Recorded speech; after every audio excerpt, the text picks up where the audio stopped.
بسم اللہ الرحمن الرحیم۔ السلام علیکم ورحمۃ اللہ وبرکاتہ۔ مطالعہ پاکستان جماعت نہم کا آج ہمارا 14واں لیکچر ہے اور ہمارا دوسرا سبق ہے تحریک پاکستان اور پاکستان کا قیام، اور اس کا عنوان ہے نہرو رپورٹ 1928 اور 14 نکات 1929۔ سب سے پہلے ہم نہرو رپورٹ دیکھیں گے جو 1928 میں پیش کی گئی تھی۔ نہرو رپورٹ 1928 دیکھتے ہیں، لیکن سب سے پہلے یہ کہ اس کے پیچھے پس منظر کیا تھا، کیا حالات تھے، کیا صورتحال ہوئی تھی کہ نہرو رپورٹ پیش کی گئی تھی۔ تو اس کے پس منظر کے حوالے سے یہاں پہ سائمن کمیشن ہے جو کہ سر جان سائمن کی قیادت میں آیا تھا۔ اس کا کمیشن کا پھر بائیکاٹ کیا گیا تھا اور سیاسی جماعتوں کو ان کی طرف سے چیلنج دیا گیا تھا۔ تو پس منظر کے حوالے سے اپنی بات کا آغاز کرتے ہیں۔ بر صغیر میں جتنی بھی سیاسی جماعتیں تھیں وہ حکومت سے اس بات کا مطالبہ کر رہی تھیں کہ ان کی توقعات کے مطابق ہندوستان کے اندر اصلاحات نافذ کی جائیں، کیونکہ جو برطانوی حکومت نے 1919 کا ایکٹ دیا تھا اور اس کے تحت جو نظام رائج کیا گیا تھا، ہندوستان کی کوئی بھی سیاسی جماعت اس سے خوش نہیں تھی، اور ان اصلاحات میں اس بات کا وعدہ بھی کیا گیا تھا کہ 10 سال کے بعد دوبارہ دستوری اور سیاسی امور کا جائزہ لیا جائے گا اور ہندوستان میں ایک نیا آئین نافذ کیا جائے گا۔ اب ہندوستان کے اندر جو مسلم لیگ اور کانگریس جو نمائندہ سیاسی جماعتیں تھیں، اکثر و بیشتر نئی اصلاحات کا مطالبہ کرتی رہتی تھیں برطانوی حکومت سے۔ جب سیاسی جماعتوں کا دباؤ بہت زیادہ بڑھ گیا تو برطانوی حکومت نے مقررہ مدت سے پہلے، مطلب 10 سال سے پہلے ہی ایک کمیشن کے تقرر کا اعلان کیا، اور انہی سیاسی جماعتوں کے بھرپور ڈیمانڈ کی وجہ سے اور ان کے دباؤ کی وجہ سے انہوں نے اس طرح سے کیا تھا کہ مقررہ مدت سے پہلے ہی انہوں نے کمیشن کے تقرر کا اعلان کیا۔ اور کیا کیوں تھا؟ اس لیے کہ سیاسی عدم اطمینان جو ہے اس میں کسی حد تک کمی واقع ہو، جو کہ ہندوستان کے رہنے والے تمام لوگوں میں اور سیاسی جماعتوں میں پائی جاتی تھی۔ تو پھر 1927 میں جو تھا اس کمیشن کے قیام کا اعلان کیا گیا اور کہا گیا کہ یہ کمیشن بر صغیر کی اہم سیاسی جماعتوں اور شخصیات سے مذاکرات کرے گا اور اپنی سفارشات تیار کرے گا۔ اس کمیشن کے جو سربراہ تھے وہ اصل میں قانون دان سر جان سائمن تھے، اور اسی حوالے سے اس کمیشن کو جو ہے ہم سائمن کمیشن بھی کہتے ہیں۔ اور جب سائمن کمیشن کے تقرر کا اعلان کیا گیا تو بر صغیر کے سیاسی حلقوں نے کسی قسم کی جو تھی وہ گرم جوشی نہ دکھائی، کیونکہ اس میں کوئی بھی ہندوستانی شامل نہیں تھا۔ تو قائد اعظم نے بھی اس کمیشن سے تعاون نہ کیا اور اس کا بائیکاٹ کیا، کیونکہ اس میں کوئی بھی ہندوستانی شامل نہیں تھا۔ کانگریس نے بھی اس کمیشن کا بائیکاٹ کیا اور اس کی وجہ بھی یہی تھی، اور کہ اس کمیشن میں کوئی بھی ہندوستانی جو تھا وہ شامل نہیں تھا، اور ہندوستانی عوام کو بھی اس بات سے آگاہ کیا گیا تھا۔ اس لیے اس کمیشن سے جو ہے وہ کسی بھی سیاسی جماعت نے تعاون نہیں کیا تھا، تو اس کمیشن کا جو تھا وہ بائیکاٹ کیا گیا تھا۔ اب جب بائیکاٹ کیا گیا تھا تو پھر کیا ہوا؟ اب جب سائمن کمیشن کی ناکامی ہوگی، اس کمیشن کا بائیکاٹ ہو گیا، تو برطانوی حکومت کو بہت زیادہ مایوسی محسوس ہوئی۔ پھر برطانوی حکومت نے اس کمیشن کا تقرر جو تھا سیاسی جماعتوں کے مطالبے کے پیش نظر ہی کیا تھا، لیکن برطانوی وزیر اعظم جو تھے لارڈ برکن ہیڈ ہندوستانیوں سے پہلے ہی نا امید تھے، لیکن جب کمیشن کا بائیکاٹ کیا گیا تو وہ بالکل ہی مکمل طور پر مایوس ہو گئے۔ لارڈ برکن ہندو مسلم اتحاد اور باہمی افہام و تفہیم سے نا امید تھے، اور اسی لیے انہوں نے برصغیر کی تمام سیاسی جماعتوں کو چیلنج کیا کہ بجائے اس کے کہ تمام کی تمام سیاسی جماعتیں حکومت کے خلاف تنقیدی رویہ اپنائیں، وہ خود کوئی متحدہ دستور کی اسکیم تیار کر کے پیش کر دیں۔ مطلب جتنی بھی سیاسی جماعتیں ہیں وہ سب خود سے مل کے اکٹھے ہو کر کوئی ایسی اسکیم جو ہے وہ تیار کریں جو سارے مل کے تیار کریں گے۔ اور اس نے ایسا اس لیے کیوں کیا تھا کہ اس لیے کیا تھا کہ لارڈ برکن جو تھے ان کو اس بات کا یقین تھا کہ ہندوستان میں رہنے والی قومیں ایک دوسرے سے تعاون پر آمادہ نہیں ہوں گی، جیسے ہندو اور مسلمان آپس میں اب اکٹھے نہیں ہو سکتے تھے، تو دیگر کئی سیاسی جماعتوں کی بھی یہی صورتحال تھی۔ تو ان کے درمیان میں کبھی بھی باہمی اتفاق نہیں ہوگا، اس لیے مشترکہ دستور بنانا ان لوگوں کے لیے جو ہے وہ ممکن نہیں تھا۔ اس لیے وزیر امور ہند نے یہ چیلنج کیا تھا کہ ہندوستانی سیاسی رہنما جو ہے وہ خود ہی کوئی دستور بنا دیں، اور پھر انہوں نے یہ وعدہ بھی ان سے یہ کر لیا تھا کہ اس متفقہ دستور پر پوری طرح سے ہم جو ہے وہ عمل کریں گے۔ اب برِ صغیر کے جو لیڈر اور بالخصوص ہندوؤں نے اس چیلنج کو تو بڑا اچھا سمجھا اور خوب انہوں نے اس کو اچھالا، اور مسلمانوں کو بھی جو تھی وہ غیرت دلائی کہ وہ اپنے تمام مقاصد اور مفادات کو چھوڑ کر اس چیلنج کا جواب دینے میں ہندوؤں کے ساتھ شریک ہو جائیں۔ بہرحال پھر اس کے بعد جب کانگریس نے لارڈ برکن کے اس چیلنج کو تو ایکسیپٹ کر لیا تھا، اور ہندو تو پہلے ہی اس موقع کی تلاش میں تھے کہ انہیں اپنی پسند کا دستور بنانے دیا جائے، اور انہیں اس بات کا یقین تھا 100% خود سے انہوں نے یہ خوش فہمی پالی ہوئی تھی کہ ان کی تعداد بہت زیادہ ہے اور اس لیے وہ انگریز حکومت سے اپنی بات بنوا لیں گے۔ اس لیے ہندوؤں نے کانگریس کو مرکزی پلیٹ فارم بنایا اور تمام سیاسی جماعتوں کا مشترکہ اجلاس بلایا، اور اس کا جو پہلا اجلاس تھا فروری 1928 کو دہلی میں منعقد ہوا تھا۔ اب آل پارٹیز کانفرنس کے اجلاس جو تھے وہ تسلسل سے ہوتے رہے، لیکن تسلسل سے ہونے کے باوجود بھی اس کا کوئی خاطر خواہ نتیجہ نہ نکلا۔ آخر کار پھر مسودہ تیار کرنے کے لیے جو تھی ایک کمیٹی تشکیل دی گئی تھی، جس کے سربراہ موتی لال نہرو تھے اور اس کے جو سیکرٹری تھے وہ جواہر لال نہرو تھے۔ اس کمیٹی میں بھی مسلمانوں کی تعداد نہ ہونے کے برابر تھی۔ بہرحال انہوں نے مل کر ایک رپورٹ تیار کی جو کہ نہرو رپورٹ کے نام سے مشہور ہوئی۔ یہ تھا نہرو رپورٹ کا پس منظر کہ کس طرح سے 1927 میں سائمن کمیشن آیا تھا سر جان سائمن کی قیادت میں، اور اس میں کوئی ہندوستانی رکن شامل نہیں تھا۔ اس کا بائیکاٹ کیا گیا تھا اور تمام سیاسی جماعتوں کو برطانوی حکومت کی طرف سے یہ چیلنج دیا گیا تھا کہ ساری سیاسی جماعتیں جو ہیں وہ مل کر اپنا کوئی متحدہ جو آئین ہے وہ تیار کر لیں، تو پھر ہم اس کو جو ہے اس پہ لاگو کر دیں گے۔ جو برطانوی حکومت تھی وہ اچھی طرح سے جانتی تھی کہ تمام سیاسی جماعتیں وہ ایک دوسرے سے تعاون نہیں کریں گی، جب تعاون نہیں ہوگا تو مسودہ بھی تو جو آئین ہے وہ بھی نہیں بنا پائیں گی۔ تو یہ اس کی صورتحال تھی ساری۔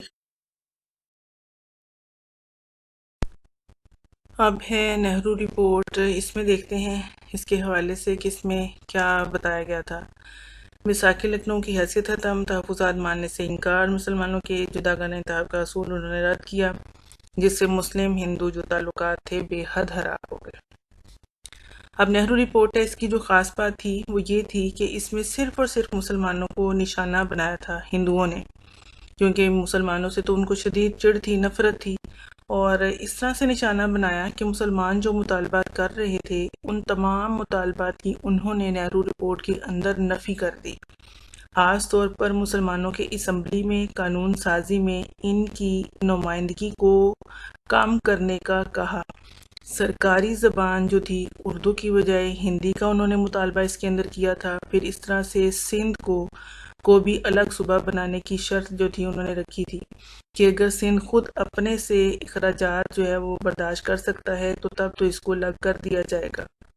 یعنی اس رپورٹ کے اندر ہندوؤں نے اپنی سوچ کی عکاسی کی تھی، اور اس بات کو انہوں نے ہائی لائٹ کر دیا تھا اپنی اس رپورٹ میں کہ وہ مسلمانوں سے شدید نفرت کرتے ہیں۔ تو اس رپورٹ کے ذریعے انہوں نے ایک تو ماضی میں کیے گئے جو میثاق لکھنؤ تھا اس کے اوپر انہوں نے پانی پھیر دیا، دوسری یہ بات بھی ظاہر کر دی کہ وہ کس طرح سے مسلمانوں کے ساتھ تنگ نظری سے پیش آ رہے ہیں، اور وہ کبھی بھی نہیں چاہتے کہ مسلمان اپنی الگ شناخت قائم رکھیں۔ خاص طور پر ہندوؤں کو مسلمانوں کے جداگانہ انتخاب کے مطالبے سے سخت نفرت تھی، لہٰذا اس رپورٹ میں انہوں نے ان تمام تحفظات کو ماننے سے انکار کر دیا جو کہ مسلمانان برصغیر اپنی بقا اور ترقی کے لیے ضروری سمجھتے تھے۔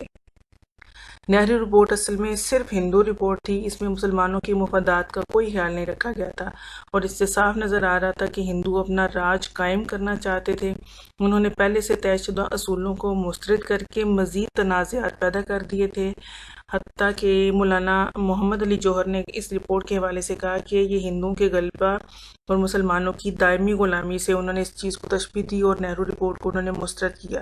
نہرو رپورٹ نے ہندو مسلم اتحاد کے خواب کو چکنا چور کر دیا۔ اب مسلمان اس مقام پر پہنچ چکے تھے جہاں وہ اپنی الگ منزل کا تعین کرنا چاہتے تھے۔ نہرو رپورٹ نے مسلمانوں کے حقوق کو سلب کرنا چاہا، جس سے مسلم دنیا میں بہت زیادہ بے چینی اور اضطراب پھیل گیا۔ گیا، ان کو اس بات کا یقین ہو گیا تھا کہ ہندوؤں کے ساتھ اتفاق اور اتحاد کسی صورت میں بھی قائم نہیں ہو سکتا۔ یہ تھی نہرو رپورٹ جو کہ ہندوؤں نے پیش کی تھی مسلمانوں کے خلاف، کہ مسلمانوں کو ہی نشانہ بنایا تھا، اور کس طرح سے وہ چاہتے تھے کہ ہندوستان کے اندر جو ہے وہ ہندوؤں ہی کی حکمرانی قائم ہو۔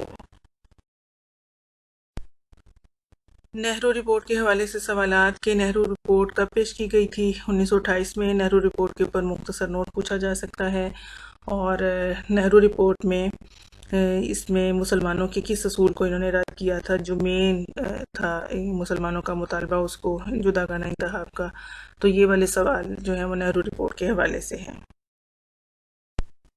اب دیکھتے ہیں 14 نکات 1929 جو کہ قائد اعظم محمد علی جناح نے پیش کیے تھے 1929 میں۔ 14 نکات قائد اعظم محمد علی جناح جب 1928 میں نہرو رپورٹ پیش کی گئی، وہ شائع ہوئی، تو اس کے شائع ہونے سے مسلمان جو تھے وہ شدید رنج و غم میں مبتلا ہو گئے تھے۔ آخر کار قائد اعظم نے نہرو رپورٹ کے جواب میں اپنے 14 نکات پیش کیے جو کہ قائد اعظم کے 14 نکات سے جانے گئے، اور قائد اعظم نے نہرو رپورٹ کے جواب میں اپنی جو رپورٹ تھی وہ 1929 میں پیش کی تھی۔ قائد اعظم کے 14 نکات میں نہ صرف مسلمانوں کو بلکہ تمام دوسرے مذاہب اور اقلیتوں کو بھی تحفظ دیا گیا تھا، جبکہ نہرو رپورٹ میں صرف ہندوؤں کے تحفظ کے لیے بات کی گئی تھی اور دوسری کسی قسم کی اقلیت کا کوئی بھی تذکرہ موجود نہیں تھا، اور نہ ہی ان کے حقوق کی کوئی مثبت بات سوچی گئی تھی۔ قائد اعظم نے جب اپنے 14 نکات پیش کیے تو یہ 14 نکات نہ صرف برصغیر کے مسلمانوں کے ساتھ بلکہ تمام اقلیتوں کے حقوق کی عکاسی کرتے تھے، ان کی بھی خواہشات کو سامنے رکھ کر یہ 14 نکات تیار کیے گئے تھے۔ اب یہ 14 نکات اسی لیے پیش کیے گئے تھے کیونکہ نہرو رپورٹ جو تھی وہ مسلمانوں نے رد کر دی تھی، اور کیونکہ نہرو رپورٹ کے اندر ہندوؤں کی سوچ ظاہر ہو گئی تھی کہ وہ مسلمانوں سے شدید نفرت کرتے ہیں اور ہندوستان کے اندر مسلمانوں کو غلام بنا کر ان کے اوپر حکمرانی کرنا چاہتے ہیں، جس کی وجہ سے نہرو رپورٹ جو تھی وہ رد کر دی گئی تھی۔ اب اس نہرو رپورٹ کے جواب میں قائد اعظم محمد علی جناح نے 1929 میں اپنے 14 نکات پیش کیے تھے۔ پہلا جو ہے پوائنٹ وہ ہے وفاقی آئین۔ قائد اعظم کے 14 نکات کے حوالے سے آئندہ آئین وفاقی طرز کا ہو جس میں صوبوں کو زیادہ سے زیادہ جو ہے خود مختاری دی جائے۔ قائد اعظم نے اپنے 14 نکات میں یہ مطالبہ کیا کہ ہندوستان میں جو نیا آئین بنایا جائے گا وہ وفاقی آئین ہونا چاہیے، یعنی ایک وفاق مرکز ہوگا، باقی صوبے ہوں گے، تو پھر وفاق اور صوبے آپس میں جو معاملات ہوں گے وہ مشاورت سے طے کر سکیں گے، لہٰذا جو بھی آئین بنائے گا اس کے تحت جو نظام ہوگا وہ وفاقی طرز کا ہونا چاہیے۔ یہ پہلا ان کا تھا مطالبہ۔ دوسرا ہے صوبائی خود مختاری۔ تمام صوبوں کو ایک ہی اصول پر، مطلب یکساں ایک ہی اصول پر داخلی خود مختاری دی جائے۔ صوبوں کو خود مختاری دی جائے، ایک خاص حد تک، ایک خاص حد میں رہتے ہوئے صوبوں کو باقاعدہ اختیار دیا جائے کہ وہ اپنے صوبائی معاملات کو خود آزادی سے اپنے وسائل کے مطابق اس کو حل کر سکتے ہیں، اور ان میں وفاق کسی بھی قسم کی مداخلت جو ہے وہ نہیں کرے گا۔ اس طرح تمام صوبوں کو یکساں صوبے کے اندر جو ہے وہ آزادی ہونی چاہیے، ان کو اختیارات دینے چاہیے، اور اپنے وسائل کے مطابق اپنے سارے معاملات کو وہ چلائیں، اور وفاق جو ہے جو مرکز ہے وہ اس میں کسی قسم کی مداخلت نہیں کرے گا۔ اس کے بعد تیسرا ہے اقلیتوں کی نمائندگی۔ اقلیت کس کو کہتے ہیں؟ جو تعداد میں کم ہوں، جیسے پاکستان میں مینورٹیز رہتی ہیں، عیسائی ہیں، سکھ ہیں، ہندو ہیں، کم تعداد میں، تو وہ اقلیتی قوم کہلاتے ہیں۔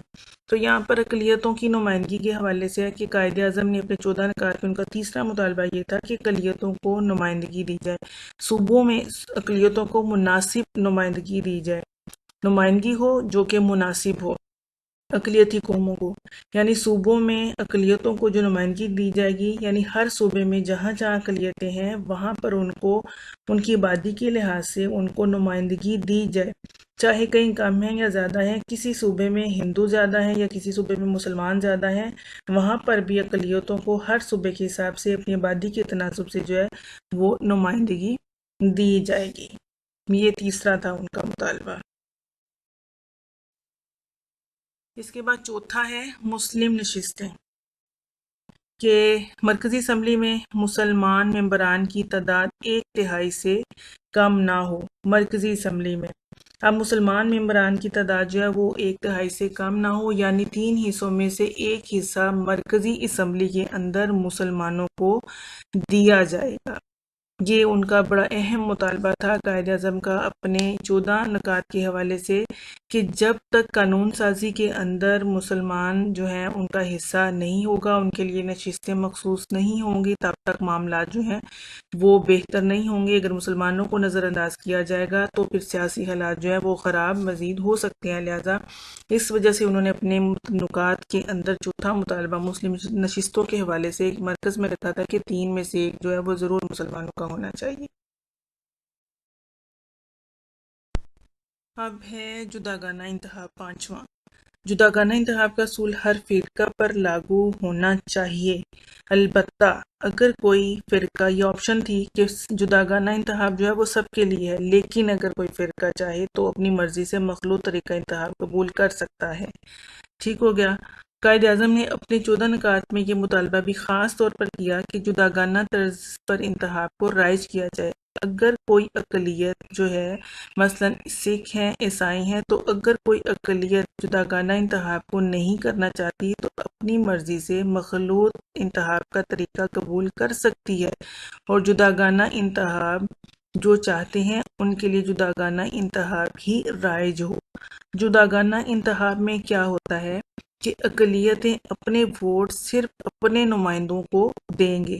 مخلوط طریقہ انتخاب میں یہ ہے کہ ایک نمائندہ کسی بھی حلقے میں کھڑا ہو یا 2 یا 3 نمائندے کھڑے ہوں، تو جو سب سے زیادہ ووٹ لے جائے گا وہ کامیاب ہو جائے گا۔ اب ہندوستان میں اکثریت جو تھی وہ ہندوؤں کی تھی، تو پھر ہندوؤں کے مقابلے میں کوئی بھی اقلیتی شخص جو تھا وہ کامیاب نہیں ہو سکتا تھا۔ اس لیے جداگانہ انتخاب یعنی ہر اقلیت کے اپنے جو ہیں وہ نمائندے کھڑے ہوں گے، اور ان کے نمائندوں کو اقلیت ہی ووٹ دے گی اور کوئی دوسرا جو ہے وہ ووٹ نہیں دے گا۔ تو یہ جداگانہ انتخاب کا جو اصول تھا، جو مطالبہ تھا، یہ بڑا اہم مطالبہ تھا جو کہ قائد اعظم نے اپنے 14 نکات میں شامل کیا۔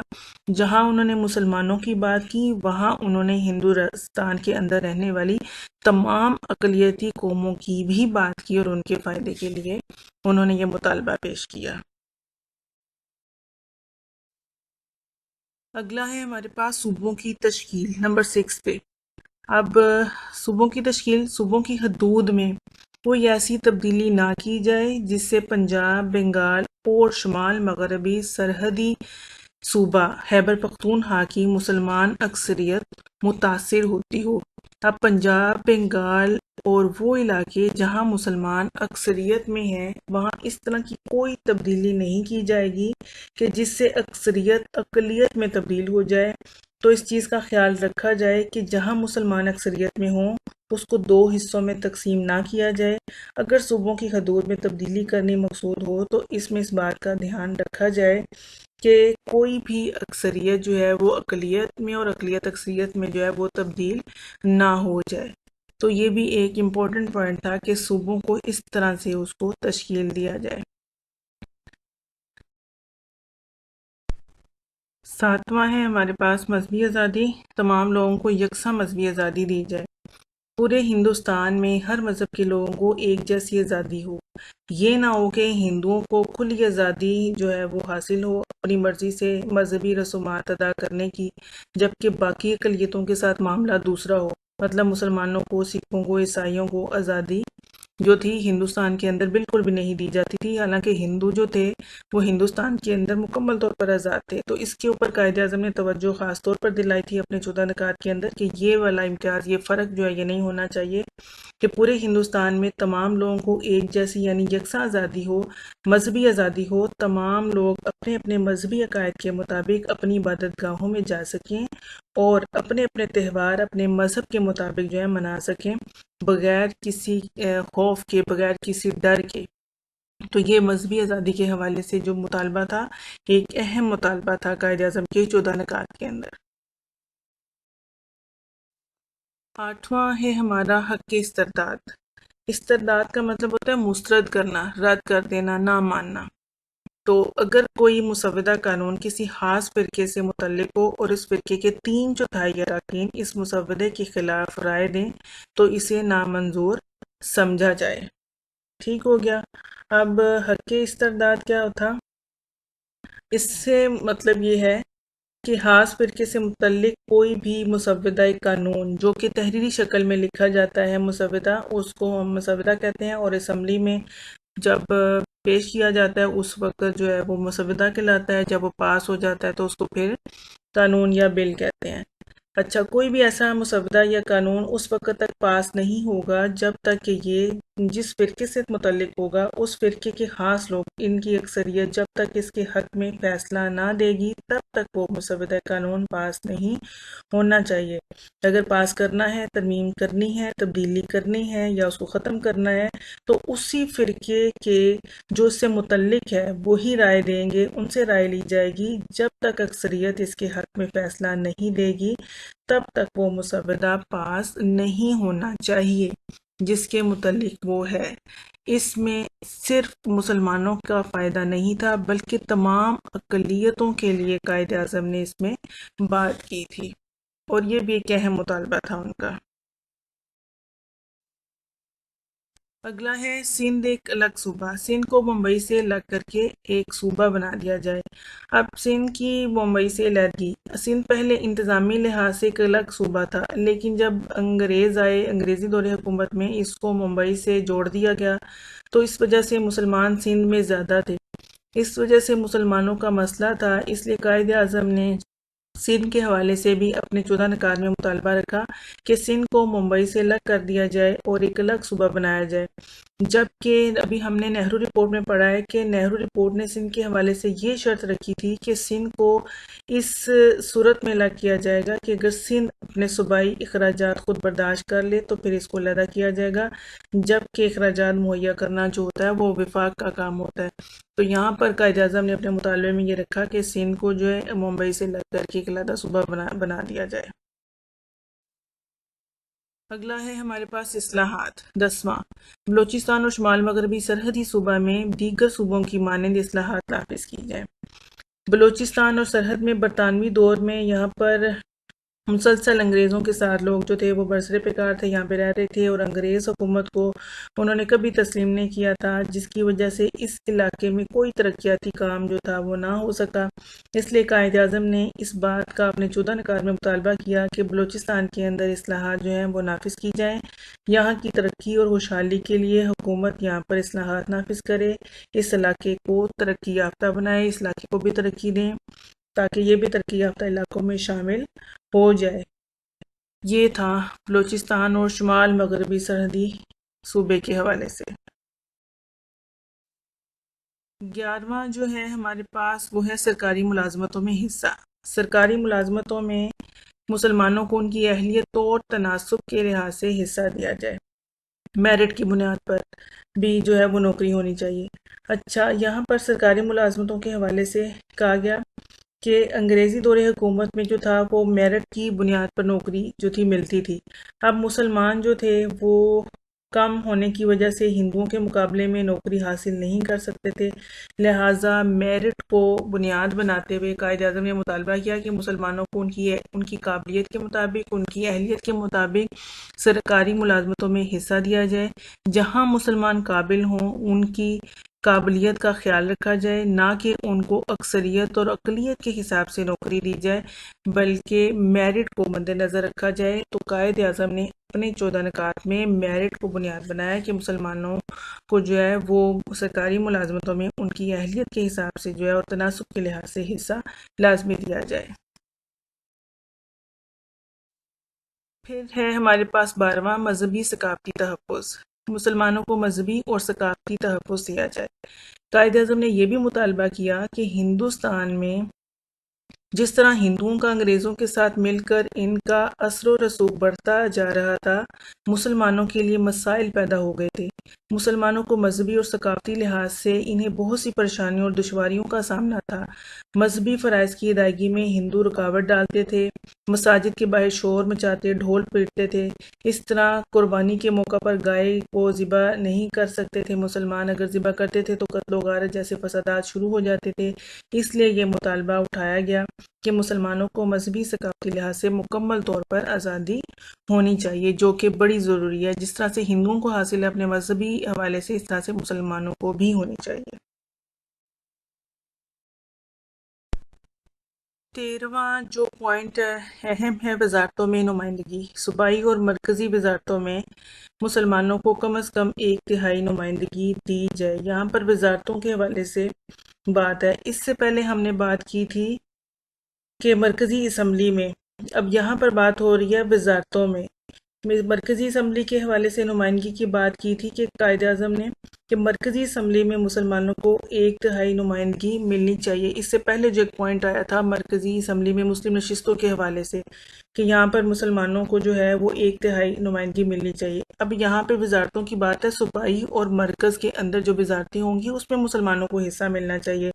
مطلب اس کے ساتھ ساتھ جب حکومت تشکیل دی جائے تو اس میں جو وزارتیں ہوتی ہیں حکومت کے اندر، وفاق میں اور صوبائی سطح پر جو وزارتیں ہوتی ہیں، ان وزارتوں میں مسلمانوں کو حصہ ملنا چاہیے۔ مختلف شعبے ہوتے ہیں منسٹریز کے، اس میں وزارتوں کے جو کہ وزیروں کو ملتے ہیں، مختلف وزیر ہوتے ہیں، مختلف شعبوں کے ہوتے ہیں، تعلیم کے، صحت کے، ریلوے کے۔ تو اس طرح سے اس میں بھی صوبائی اور مرکزی سطح پر مسلمانوں کو وزارتوں میں حصہ لازمی دینا چاہیے۔ مرکز میں بھی مسلمانوں کی نشستوں کی بات کی اور وزارتوں میں بھی، کیونکہ یہ دو ایسی جگہیں تھیں جہاں پر مسلمانوں کی تعداد ان کی تناسب کے حوالے سے نہیں اگر ہوتی تو مسلمان جو تھے وہ مشکل میں آ سکتے تھے۔ تو قائد اعظم نے اپنے 14 نکات میں اس چیز کو شامل کیا کہ مرکز میں بھی اور صوبائی اور مرکزی وزارتوں میں بھی مسلمانوں کا جو ہے وہ حصہ جو ہے وہ ہونا چاہیے، اور جو کہ کم سے کم 1/3 ہونی چاہیے۔ اس کے بعد ہمارا 14واں اور آخری پوائنٹ ہے دستوری ترامیم۔ آئین میں صوبوں کی مرضی کے بغیر کوئی تبدیلی جو ہے وہ نہیں کی جائے گی۔ اس حوالے سے ہے کہ آئین میں تبدیلی کرنی ہو تو صوبوں کی مرضی کے بغیر تبدیلی نہیں کی جائے گی۔ پہلے صوبوں سے مشاورت کی جائے، مشورہ کیا جائے، پھر ان کی مشاورت سے آئین میں ترمیم یا تبدیلی کی جائے۔ ان کی اجازت کے بغیر یہ کرنا جو ہے وہ غلط ہے کہ خود سے ہی فیصلہ کر کے اس میں تبدیلی کر دینا۔ صوبوں سے باقاعدہ طور پر مشاورت کی جائے، اس کے بعد جو ہے کسی بھی دستور کے اندر جو ہے ترمیم کر لی جائے۔ ترمیم کا مطلب تبدیلی ہوتا ہے کہ اس میں پھر اس کو تبدیل کر لیا جائے۔ یہ تھے قائد اعظم کی 14 نکات جو کہ انہوں نے نہرو رپورٹ کے جواب میں اپنے پیش کیے تھے۔ جب پیش کیے گئے تھے تو اس کے بعد مسلمانوں کی طرف سے بھرپور مطالبہ تھا کہ مسلمان اس سے کم لیول پہ جا کر کبھی بھی کوئی بات نہیں کریں گے۔ تو یہ مسلمانوں کے مطالبات ہی سمجھ لیں کہ یہ سارا نظام جو ہے وہ آئندہ آئین میں اس طرح سے ہونا چاہیے تو مسلمانوں کے لیے قابل قبول ہوگا۔ تاریخ کے اندر قائد اعظم کی 14 نکات ایک زبردست اہمیت رکھتے ہیں، تاریخی اہمیت رکھتے ہیں، جس کو ہم نظر انداز نہیں کر سکتے، جس کو ہم بھلا نہیں سکتے، کیونکہ قائد اعظم ہی وہ شخصیت ہیں جنہوں نے ہمیں پاکستان جو تھا لے کر دیا غیر مسلموں سے۔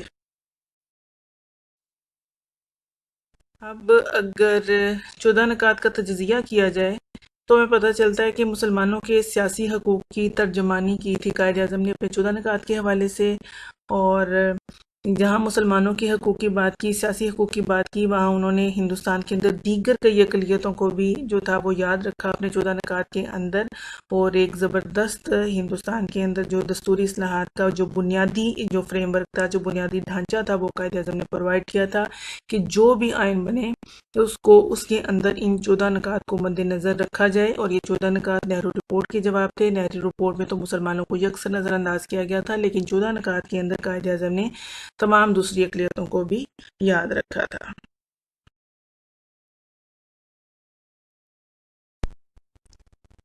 قائد اعظم کے 14 نکات کے حوالے سے سوالات کہ کون سے آ سکتے ہیں، کہ سب سے پہلا تو MCQs میں یہ آ سکتا ہے کہ قائد اعظم نے 14 نکات کب دیے تھے، اور اس کے شارٹ کوسچن کے حوالے سے اس کے پہلے 2 لکھیں نکات، یا کوئی سے 2 لکھیں، کوئی سے 3 لکھیں، یا 3 سے 5 بھی شارٹ کوسچن میں آپ سے پوچھے جا سکتے ہیں۔ اور 14 نکات میں قائد اعظم نے مرکزی اسمبلی میں مسلمانوں کی ممبران کی تعداد جو تھی وہ کتنی انہوں نے اس کو جو تھا بتایا تھا۔ اس طرح کے سوال جو ہے اس میں پوچھے جا سکتے ہیں۔ مزید یہ کہ سندھ کو کس صوبے سے جو ہے الگ کیا جائے، کس علاقے سے الگ کر کے صوبہ بنایا جائے، کن صوبوں میں اصلاحات نافذ کرنے کے لیے مطالبہ کیا تھا، اور سرکاری ملازمتوں میں مسلمانوں کو کس لحاظ سے حصہ دیا جائے، اور صوبائی اور مرکزی وزارتوں میں مسلمانوں کی کیا انہوں نے جو تھی کتنی نمائندگی کا تناسب جو تھا وہ بتایا تھا۔ مرکزی اسمبلی میں بھی صوبائی اور مرکزی وزارتوں کے حوالے سے یہ سوال جو ہے وہ امپورٹنٹ ہے، یہ پوچھے جا سکتے ہیں۔ تو قائد اعظم کے جو 14 نکات ہیں اس کا تجزیہ بھی مختصر سوال میں آپ سے پوچھا جا سکتا ہے، تو قائد اعظم کے 14 نکات کے حوالے سے آپ کے یہی سوال جو ہیں وہ بنتے ہیں۔ آخر میں اس دعا کے ساتھ کہ اللہ کریم آپ سب کو ہمیشہ اپنے حفظ و امان میں رکھے اور صحت و تندرستی کی بہترین حالت میں رکھے، خوش رہیں، دوسروں کو خوش رکھنے کی کوشش کریں۔ اللہ حافظ۔ پاکستان زندہ باد، پائندہ باد۔